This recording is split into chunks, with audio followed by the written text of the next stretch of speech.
Welcome to Tech Leveler. I'm Lee, and in this super quick video I'm going to show you how to program up on your LG TV without remote control.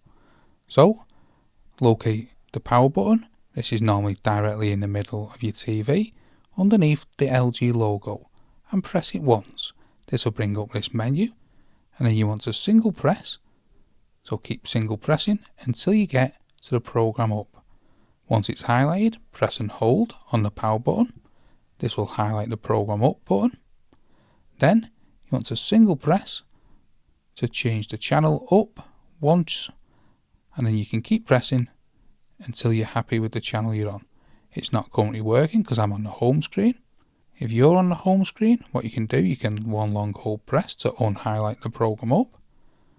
Keep single pressing till you get to the input. One long hold press, and then single presses till you get to the input of choice. Then you can go back to the program up or down, do what we just did, and change the program up.